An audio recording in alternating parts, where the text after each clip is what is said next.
As anybody who has accepted a new job working in the United States knows, usually you're kind of put on some kind of probation, during which time you can't call in sick, you can't take a vacation. That seems to be standard operating procedure. Anytime you take a new job, it looks bad if you immediately take a vacation within your first couple weeks.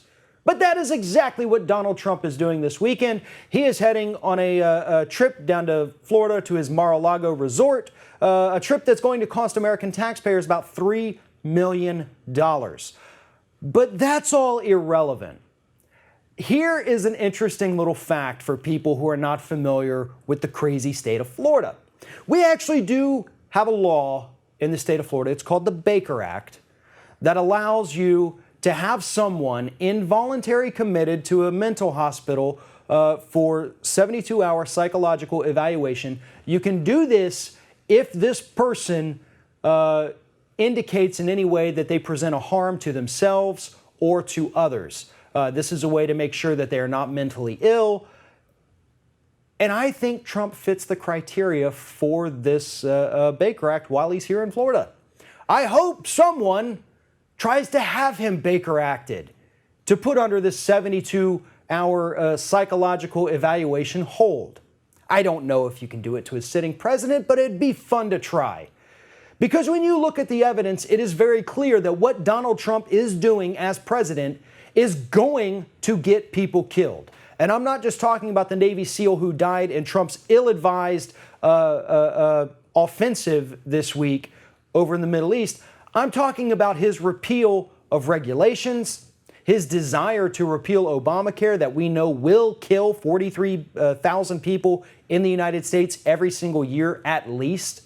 We know that wanting to repeal President Obama's coal power plant emissions rule is going to result in more people dying from respiratory illnesses. Donald Trump is a physical threat to people in the United States. His denial of climate change could get people killed.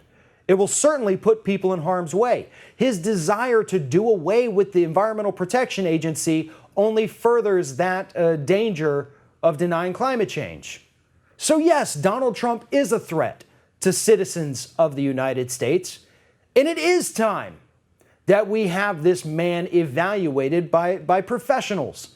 And to be perfectly honest with you, this is something that should be standard practice for anyone seeking the office of the presidency.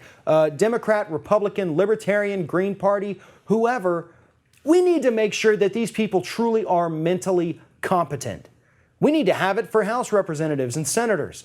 Think of all the jobs we could create in the mental health industry simply by making these people undergo involuntary psychological evaluations. It could actually help save lives in this country. It could prevent some of the truly dangerous people in Washington, D.C. from ever returning to that city. People like Ted Cruz and Jim Inhofe. We could have gotten rid of Michelle Bachmann a long time ago. Sarah Palin never would have made it to the vice presidential ticket. We need psychological evaluations, and it's not just to make fun of people. It's to prevent truly dangerous people like Donald Trump from ever being in a position where they can harm American citizens with their arrogance and their greed.